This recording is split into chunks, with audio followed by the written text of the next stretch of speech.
All right. Yeah, this is a long one. Um, so settle in, because if you actually slow the story down and follow the mechanics instead of the noise, what's happening here is way bigger than a lawsuit. Um, it's not even really about the BBC. It's about power testing the limits of reality, and for once, reality pushing back. Um, um, I want to start with something important. Donald Trump does not sue to win in court. He sues to win in advance. He sues to scare. Um, he sues to exhaust. He sues to teach institutions that resistance is expensive and submission is cheaper. That strategy has worked remarkably well in the United States. Media companies have folded. Settlements have been paid. Coverage has softened. Editors have hesitated. And slowly, quietly, a dangerous precedent has been set. Trump learned something very specific over the last decade. If you threaten institutions hard enough, long enough, some of them will blink, not because they're wrong, not because they lied, but because the cost of fighting becomes higher than the cost of surrender. That's the playbook he brought to Britain. And that's where the story turns. Trump, flush with confidence after intimidating American media outlets one by one, decided to expand the strategy internationally. The logic is obvious once you see it. You cannot dominate geopolitics if global media is still willing to contradict you. You cannot dismantle democratic alliances, cozy up to authoritarian regimes, or reshape global order if international broadcasters keep documenting your contradictions in real time. So Trump picked the BBC. Why the BBC? Because it matters. Because it has reach. Because it has credibility. Because it is publicly funded and therefore structurally resistant to corporate pressure. And because if you can make the BBC kneel, every other international media organization takes note. The lawsuit itself is almost comically extreme. $10 billion, not a corrective amount, not symbolic damages, a sum designed to destroy. That number alone tells you this was never about truth. It was about fear. Trump claimed the BBC's Panorama program put words in his mouth. You'll be seeing I'm suing the BBC for putting words in my mouth, literally, they put words in my mouth.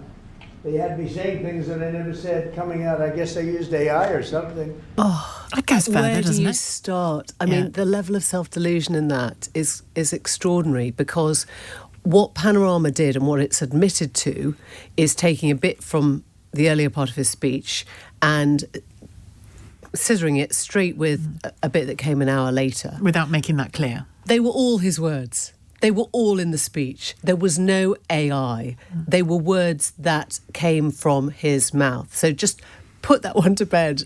There is not an accusation that AI was used and that he never said any of it. And so there is a sort of level here of self-delusion, which is, what does he now think he didn't say any of it?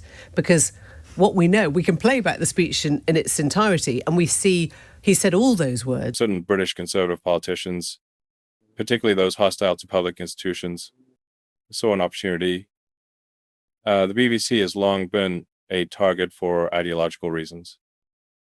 Public media challenges, privatization narratives. It operates outside market incentives. It requires public funding, and that means taxes, which means wealthy interests pay into. So when Trump attacked the BBC, some British conservatives didn't defend their national broadcaster. They echoed Trump's rhetoric.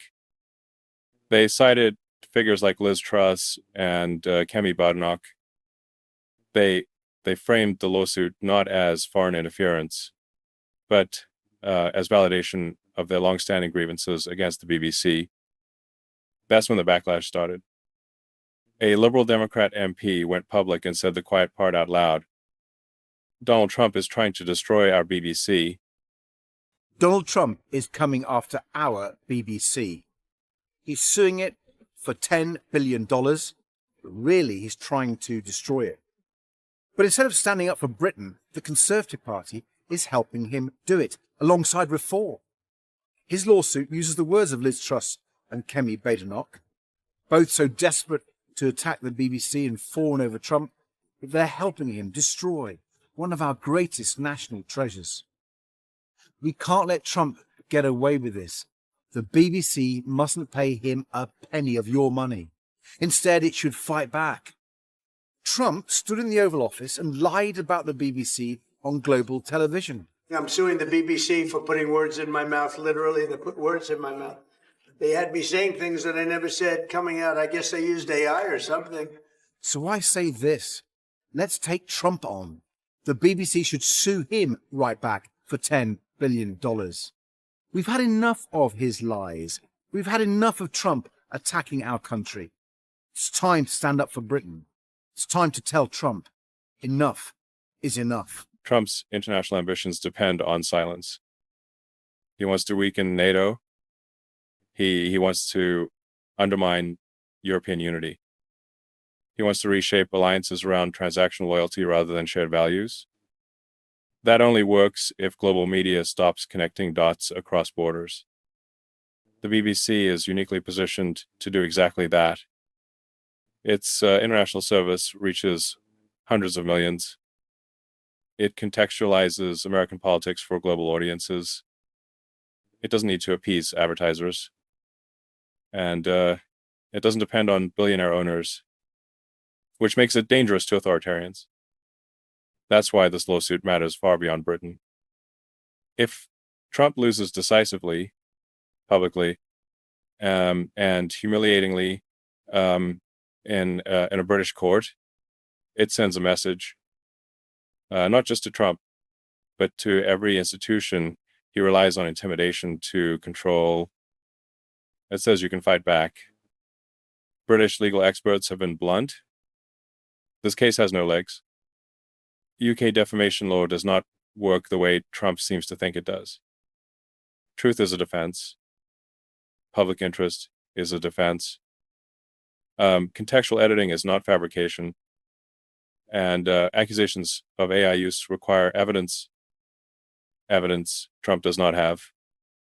And yet Trump keeps repeating the claim because repetition is not for the court.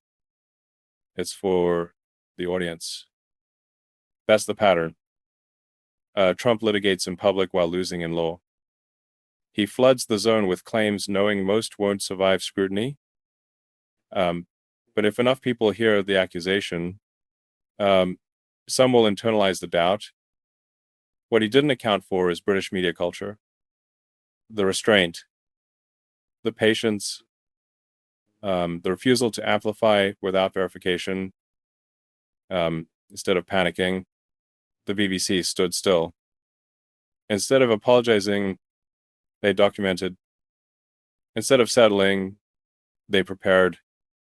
If you want more deep analysis like this, if you want to keep following how global institutions are starting to push back, hit subscribe, and share this, because none of this works in the dark.